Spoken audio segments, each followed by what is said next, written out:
கொதிக்கணும். Hi friends, நாங்கள் இன்றைக்கி வந்து ஏற்காடு போயிருந்தோம்ல, இங்கே வந்து முடவட்டாங்கால் வாங்கிட்டு வந்திருந்தோம். அதை வந்து இன்றைக்கி சூப்பு போட்டிருக்கோம். நாங்கள் சூப்பு போட்டு இன்றைக்கி குடிக்க போகிறோம். இது என்னென்னா பெப்பர் தூவுறாரு, நல்லாயிருக்கு. நீங்கள் போனீங்கன்னா கம்மியாக தான் இருக்கும். வாங்கிட்டு வந்து வீட்டில் ட்ரை பண்ணி பாருங்கள். மூட்டு வலி, இடுப்பு வலி எல்லாத்துக்கும் சரியாகுமா. இது ரொம்ப சத்தம். ஆட்டுக்கால் சூப் மாதிரியே தான் இருக்குது டேஸ்ட்டு. அங்கே நாங்கள் குடிக்கும்போது இங்கே வந்து நாங்கள் கொஞ்சம் மசாலாலாம் போட்டிருக்கோம், அதனால் இப்படி தெரியுது.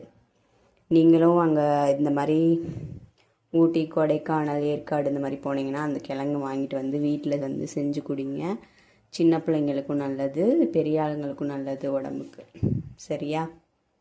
நீங்களும் ட்ரை பண்ணுங்கள். ஓகேவா ஃப்ரெண்ட்ஸ்?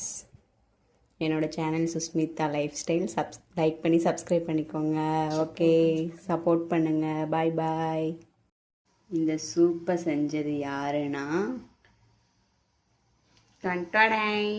இவங்க தான். இந்த சூப்பை செஞ்சவங்க என்னோட வீட்டுக்கார் கௌதம். ஹாய் சொல்லுங்க.